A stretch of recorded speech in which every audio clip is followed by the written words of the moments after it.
Hello दोस्तों, good evening, नमस्कार। आप सभी का एक बार फिर से बहुत बहुत स्वागत है आप सभी के अपने यूट्यूब चैनल परीक्षा की शिक्षा में। उम्मीद करता हूँ, आशा करता हूँ आप सभी जो है स्वस्थ हैं, कुशल मंगल है और अपनी तैयारी जो अच्छे और बढ़िया तरीके से कर रहे हैं। तो जो भी क्लास में फर्स्ट टाइम आए हैं, पहली बार है, नए हैं, उन सभी को बता दें हमारे चैनल पर आपकी जो है बीएड पोस्ट परीक्षा 2025 की आपकी तैयारी चाहती है रेगुलर बेसिस पे करवाई जा रही है। तो जिसे भी तैयारी पूरी करनी है, कंप्लीट करनी है, चैनल को सब्सक्राइब करके आप लोग हमारे साथ जुड़ जाइएगा। क्लास का समय देखिए, जीके जी इसकी जो है सुबह 10 बजे डेली देखने को मिलती है। रीजनिंग की जो है दोपहर को 1 बजे, कल की जो है शाम को इसी टाइम पर 4 बजे देखने को मिलती है और हिंदी की जो है शाम को 7 बजे हमारे चैनल पर देखने को मिलेगी।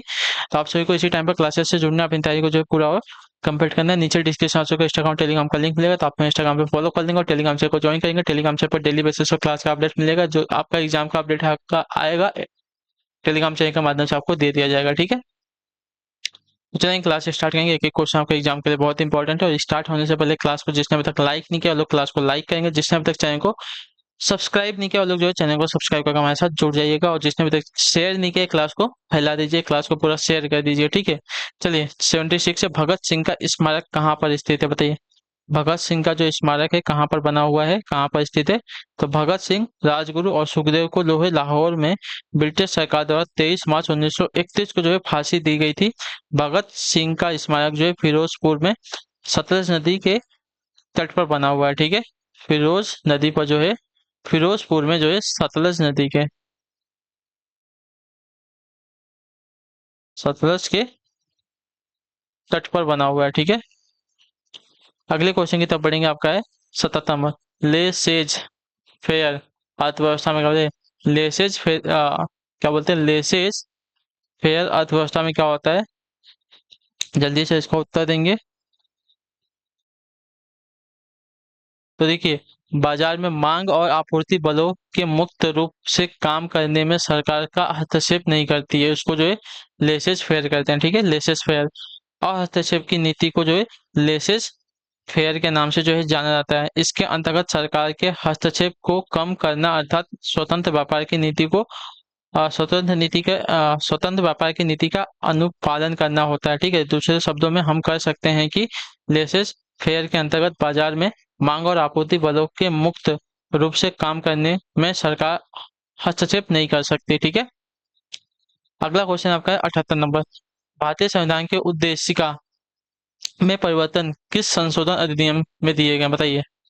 भारतीय संविधान में उद्देशिका परिवर्तन जो है किस संशोधन अधिनियम से किए गए थे? तो इसका राइट आंसर हो जाएगा साथियों 42वें संविधान संशोधन 1976 के द्वारा। ठीक है, भारतीय संविधान की उद्देशिका प्रस्तावना में 42वें संशोधन अधिनियम 1976 द्वारा संशोधन किए गए थे। इसके तहत जो है उद्देशिका में संपूर्ण प्रभुत्व, संपन्न लोकतंत्रात्मक, पंथ निरपेक्ष समाजवादी शब्द जो है जोड़े गए थे। इसके अलावा राष्ट्र की एकता के साथ स्थान पर जो है राष्ट्र की एकता और अखंडता शब्द जो है जोड़े गए थे। क्लियर सभी को? अगला क्वेश्चन आपका 79 में बताने की कोशिश कीजिएगा। राइट आंसर का निम्नलिखित में से कौन जो है एक मुगल सम्राट द्वारा नियुक्त बंगाल का अंतिम सूबेदार था, बताइए। निम्नलिखित में से कौन जो है मुगल सम्राट द्वारा नियुक्त बंगाल का अंतिम सूबेदार था? तो आपका राइट आंसर हो जाएगा साथियों मुर्शिद कुली खान। ऑप्शन नंबर जो बी दिया गया आपका सही उत्तर। सम्राट मुगल फखरुद आ, फर, फरुख सियर द्वारा, ठीक है, क्या है, मुगल सम्राट फरुख सियर द्वारा 1977 ईस्वी में मुर्शिद कुली खान को बंगाल का अंतिम सूबेदार नियुक्त किया गया था। ठीक है, क्लियर सभी को इसके बारे में? चलिए अगले क्वेश्चन की तरफ बढ़ेंगे। आपका 80 नंबर बताने की कोशिश करेंगे। राइट है, चोल राजा राजेंद्र ने निम्नलिखित में से कौन सी पदवी धारण नहीं की थी, बताइए।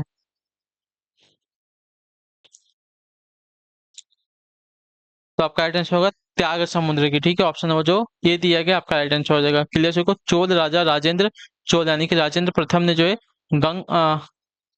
गंगेय कोंड चोल, पंडित चोल, मुंडी कोंड चोल आदि की उपाधि धारण की थी, जबकि इसने जो है त्याग समुद्र की पदवी धारण नहीं की थी। क्लियर सो को इसके बारे में? चलिए अगले क्वेश्चन की तरफ बढ़ेंगे। आपका है 81 में। भारत में कृषि आय की गणना की जाती है कैसे, बताइए। भारत में कृषि आय की गणना कैसे की जाती है? तो भारत में कृषि, वन, चारागाह, मछली उत्पादन, खनन आदि से होने वाली आय की गणना उत्पादन विधि से की जाती है। ठीक है, तो ऑप्शन नंबर जो ये दिया गया है आपका राइट आंसर होगा। क्लियर है सभी को इसके बारे में? जबकि उद्योगों, व्यापारों, परिवहन आदि स्रोतों से प्राप्त होने वाली आय की गणना आपकी गणना आय विधि से की जाती है। ठीक है, लेकिन बाद में कृषि आय की गणना आपकी उत्पादन विधि से की जाती है, इतना याद रखिएगा। अगले क्वेश्चन की तरफ बढ़ेंगे। आपका है 82 में भारत का राष्ट्रपति चुना जाता है? बताइए, जो भारत का राष्ट्रपति है कैसे चुना जाता है? तो भारत का जो राष्ट्रपति है, आपका राइट आंसर हो जाएगा साथियों ऑप्शन नंबर डी, संसद के दोनों सदनों के निर्वाचित सदस्य और राज्य विधानसभाओं के निर्वाचित सदस्यों के द्वारा। ऑप्शन नंबर जो डी दिया गया आपका राइट आंसर होगा। ठीक, भारत में जो है आपका राष्ट्रपति का चुनाव अनुच्छेद 54 के अनुसार राष्ट्रपति के चुनाव में जो है संसद के दोनों सदनों के निर्वाचित सदस्य तथा राज्य विधानसभाओं के निर्वाचित सदस्य एवं केंद्र शासित प्रदेश दिल्ली और पुदुचेरी विधानसभाओं के निर्वाचित सदस्य जो है शामिल होते हैं। ठीक है, अगला क्वेश्चन 83 नंबर, निम्नलिखित में से कौन सी रेखा जो है दो देशों के बीच समानांतर रेखा नहीं है? बताइए। तो आपका राइट आंसर हो जाए साथियों अंतरराष्ट्रीय दिनांक रेखा। ठीक है, ऑप्शन नंबर जो ये दिया गया आपका राइट आंसर हो जाएगा मैकमोहन रेखा भारत और चीन के मध्य, रेड क्लिफ रेखा भारत और पाकिस्तान के मध्य, और डुरंड रेखा जो है भारत और अफगानिस्तान के मध्य की रेखा है, सीमा रेखा। ठीक है, जबकि अंतरराष्ट्रीय सीमा रेखा पृथ्वी के मानचित्र पर 180 डिग्री यामयोत्तर खींची गई है। यह एक काल्पनिक रेखा है। इसे जो अंतरराष्ट्रीय दिनांक तिथि रेखा भी कहते हैं। ठीक है, अतः अंतरराष्ट्रीय रेखा किन्हीं दो देशों के बीच समानांतर रेखा नहीं है। ठीक है, अगला क्वेश्चन आपका देखा जाएगा सूची 1 का सूची 2 से मिलान करना है। सूची 1 में मुगल शासक, सूची 2 में मकबरे के स्थान दिया गया। ठीक है, तो बाबर का मकबरा कहाँ है? तो बाबर का मकबरा आपका काबुल में है। ठीक है, क्लियर सभी को इसके बारे में? हुमायूं का मकबरा आपका दिल्ली में। ठीक है, क्लियर सभी को? अकबर का मकबरा कहाँ है? तो अकबर का मकबरा आपका सिकंदरा में है और जहांगीर का मकबरा आपका लाहौर में है। ठीक है, क्लियर सभी को? चलिए 2 1 4 3, अगला क्वेश्चन आपका है 85 95 नंबर, दिल्ली में संपन्न हुए गोलमेज सम्मेलन में भारतीय ईसाइयों का प्रतिनिधित्व किसने किया था? बताइए। लखनऊ में, लंदन में, ठीक है, लंदन में संपन्न हुए गोलमेज सम्मेलन में भारतीय ईसाइयों का प्रतिनिधित्व किसने किया था? तो इसका राइट आंसर हो जाएगा साथियों केटी पाल ने। ठीक है, जेम्स महल, यानी कि लंदन में संपन्न हुए प्रथम गोलमेज सम्मेलन वर्ष 1930 में भारतीय राष्ट्रीय कांग्रेस ने भाग नहीं लिया था। इसमें जो ईसाइयों की ओर से केटी पाल ने प्रतिनिधित्व किया था तथा सम्मेलन की अध्यक्षता जो है ब्रिटिश प्रधानमंत्री रैमजे मैकडोनाल्ड ने की थी। ठीक है, चलिए अगले क्वेश्चन की तरफ बढ़ेंगे। 86 नंबर, 86 नंबर, उत्तर दीजिएगा, राइट आंसर हो जाएगा। द्वितीय पंचवर्षीय योजना आधारित थी किस पर? देखिए, द्वितीय पंचवर्षीय योजना किस पर आधारित थी? तो आपका राइट आंसर साथियों पीसी महालनोबिस मॉडल पर। ठीक है, तो ऑप्शन नंबर जो ए दिया गया आपका राइट आंसर। द्वितीय पंचवर्षीय योजना जो पीसी महालनोबिस मॉडल पर आधारित थी। देखिए, आप सभी को देखिए टाइम मिला है, 2 महीने का टाइम मिला है, तो टाइम को आप बर्बाद मत कीजिए। रिक्वेस्ट है आप सभी को, क्योंकि अगर एक बार टाइम चला गया, आपकी एक बार तैयारी छूट गई, तो आप दोबारा उस टाइम को आप वापस चाह के भी नहीं ला सकते। ठीक है, जितना टाइम मिला है उतना टाइम का आप लोग उपयोग कीजिए, क्लासेस अटेंड कीजिए, क्लासेस में उत्तर देने की कोशिश कीजिए, समझने की कोशिश कीजिए, नहीं समझ में आता है पूछने की कोशिश कीजिए। ठीक है, क्लियर सभी को? और आपको क्लासेस अच्छी लगे तो क्लासेस को लाइक करते हुए और चैनल को सब्सक्राइब करते हुए आप लोग हमारे साथ चलते रहिए। ठीक है, अगर हम पीछे नहीं हट रहे हैं आपकी तैयारी कराने में, तो आप भी पीछे नहीं, आपका जो है ना ऐसा होना चाहिए कि अगर सामने वाला नहीं हट रहा है तो मैं क्यों पीछे हटूं। ठीक, ऐसा होना चाहिए। तो चलिए क्लासेस को आप लोग लाइक तो करते हुए चली रहे हैं, क्लासेस को जो आप लोग शेयर भी कर दीजिए दबा के, और चैनल को सब्सक्राइब करके हमारे साथ जुड़े रहिएगा। ठीक है, चलिए अगले क्वेश्चन की तरफ बढ़ेंगे। आपका 87 नंबर, भारतीय संविधान के किस भाग में भारत को एक कल्याणकारी राज्य के रूप में स्थापित करने की बात कही गई है?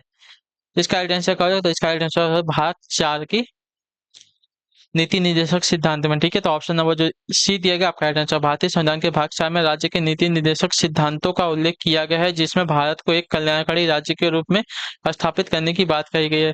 नीति निर्देशक सिद्धांत आयरलैंड के संविधान से लिए गए हैं। ठीक है, अगला क्वेश्चन आपका 88 नंबर, निम्नलिखित घटनाओं पर विचार कीजिए।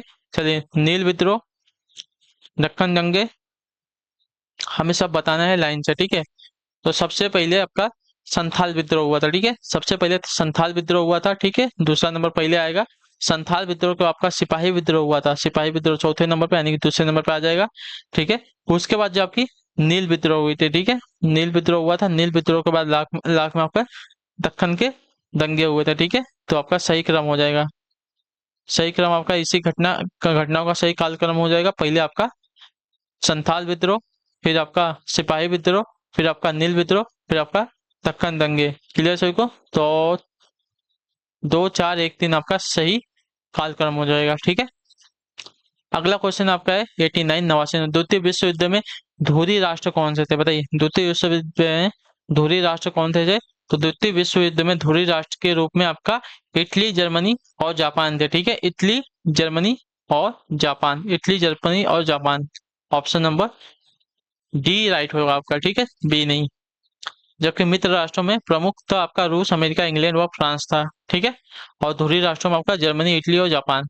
अगले क्वेश्चन की तरफ बढ़ेंगे, आपका है 90 नंबर। उत्पादन सामाजिक दृष्टि से आदर्श स्तर पर होता है। तो उत्पादन सामाजिक दृष्टि से आदर्श स्तर पर पूर्ण प्रतियोगिता के अंतर्गत पाया जाता है। ठीक है, तो ऑप्शन नंबर डी आपका राइट आंसर। उत्पादन सामाजिक दृष्टि के सामाजिक दृष्टि से आदर्श स्तर पर जो है पूर्ण प्रतियोगिता के अंतर्गत पाया जाता है। तो ऑप्शन नंबर जो डी दिया गया आपका सही होता है। अगले क्वेश्चन की तरफ बढ़ेंगे, आपका 91 नंबर। बताइएगा राइट आंसर। सवाना चारागाह पाया जाता है कहाँ पे? सवाना चारागाह कहाँ पे पाया जाता है? देखिए, सवाना चारागाह की अगर बात करेंगे तो आपका राइट आंसर अफ्रीका महाद्वीप पे। ऑप्शन नंबर जो बी दिया गया आपका राइट आंसर। अफ्रीका महाद्वीप के उस एक घास के मैदान को जो है सवाना चारागाह कहते हैं। ठीक है, अगला क्वेश्चन देखेंगे, आपका है 92 नंबर। बताइएगा राइट आंसर क्या? पूछा है आपका निम्नलिखित में से किस सत्याग्रह आंदोलन में गांधी जी ने प्रत्यक्ष रूप से भाग नहीं लिया था? बताइए, किस आंदोलन में जो है, किस सत्याग्रह आंदोलन में गांधी जी ने प्रत्यक्ष रूप से भाग नहीं लिया था? तो आपका राइट आंसर वाइकोम सत्याग्रह। ऑप्शन नंबर जो सी दिया गया आपका राइट आंसर। वाइकोम सत्याग्रह में गांधी जी ने प्रत्यक्ष रूप से भाग नहीं लिया था, जबकि खेड़ा सत्याग्रह, राजकोट सत्याग्रह और असहयोग आंदोलन का नेतृत्व गांधी जी ने ही किया था। अगला क्वेश्चन आपका 93 में बताने की कोशिश करेंगे। तो प्रथम अवसर पर भारत के प्रधानमंत्री नियुक्त की थी? प्रथम अवसर पर भारत के प्रधानमंत्री की नियुक्ति किसने की थी, हमें ये पूछा है ना। तो प्रथम अवसर पर नेहरू जी की भारत के प्रधानमंत्री के रूप में नियुक्ति जो है तत्कालीन गवर्नर जनरल लॉर्ड माउंटबेटन ने किया था। ठीक है, लॉर्ड माउंटबेटन ने की थी।